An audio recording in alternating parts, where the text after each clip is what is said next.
এইটা তো এখানে এখন বোঝা যাচ্ছে যে আন্ডারগ্রাউন্ড, কিন্তু এখানে হয়তোবা সে যে বিভিন্ন সময় যে গুপ্ত হত্যা বা সে যে মানুষকে গুম করতো, হয়তোবা সে এখানে এনেও হয়তোবা সে মানুষগুলো খুন করতে পারে বা গুম করার মনে হয়তো পরিকল্পনা ছিল, বা ওই যে আয়নাগর শুনছি সে আয়নাগরও হয়তোবা এখানে হয়তোবা সে তৈরি করতে পারে, এরকম একটা তার পরিকল্পনা হয়তোবা ছিল।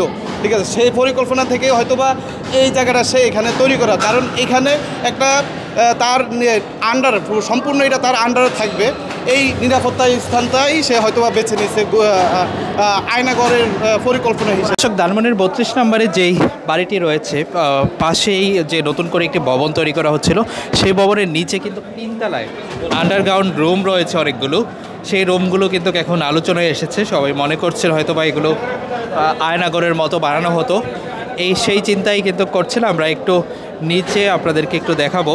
এখানে আসলে আয়নাগর সদৃশ যে জায়গাটা সেটি কিন্তু এখন আলোচনায় এসেছে এবং সবাই বলছেন এগুলো শেখ হাসিনা আয়নাগর বানাতো।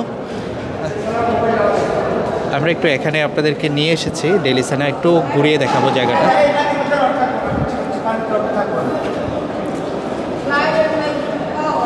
অনেকে বলছেন এটা আসলে গাড়ি পার্কিংয়ের আদলে, গাড়ি পার্কিংয়ের কথা বলে আসলে এগুলো কিন্তু ছোটো ছোটো কক্ষ করার চিন্তাভাবনা ছিল এবং এগুলোতে হয়তো বা বন্দীদের আটক করে রাখা হতো, এরকম কথা বলছেন এখানকার মানুষজন।